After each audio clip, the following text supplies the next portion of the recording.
संसद आणि राज्य विधिमंडळ अंदाज समितीच्या सदस्यांना चांदीच्या थाळीतून शाही मेजवानीचा आरोप। एका थाळीची किंमत 5,000हून जास्त।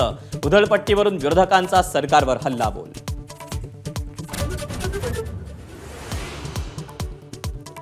मशिदीवरच्या भोंग्यांवरून महायुती सरकारमध्येच मतभेद। किरीट सोमय्यांनी मशिदीत जाऊ नये, अजित पवारांची तंबी। सोमय्यांची मागणी योग्य, आशिष शेलारांची भूमिका।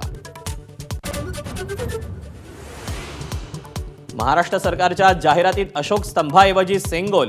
आणीबाणी विरोधातल्या राज्यभवनातील कार्यक्रमातही सेंगोलचा वापर। संविधान विरोधी कृती असल्याचा विरोधकांचा आरोप।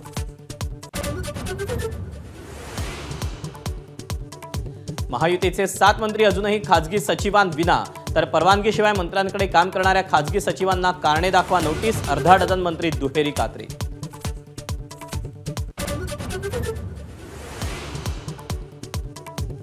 इंदिरा गांधींनी भारताची लोकशाही संपवण्याचा प्रयत्न केला। आणीबाणीला 50 वर्ष होत असताना फडणवीसांचा हल्लाबोल, तर मोदींमुळे संविधान संकटात असल्याचा काँग्रेसचा आरोप।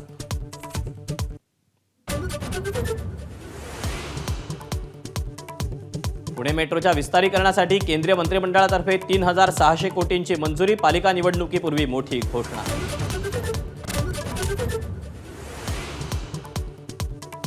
महाराष्ट्रासाठी खुशखबर, वीज स्वस्त होणार। राज्यात पहिल्यांदाच एका वर्षात 10% तर पुढच्या 5 वर्षात 26% वीज दर कमी होणार।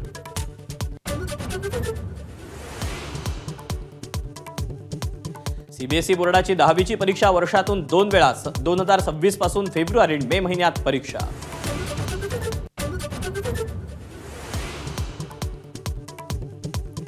भारतासाठी ऐतिहासिक दिवस। अंतराळवीर शुभांशु शुक्ला अंतराळात झेपावले।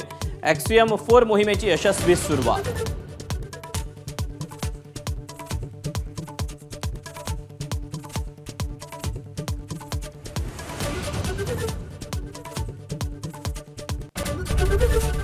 एबीपी माझा, उघडा डोळे बघा नीट।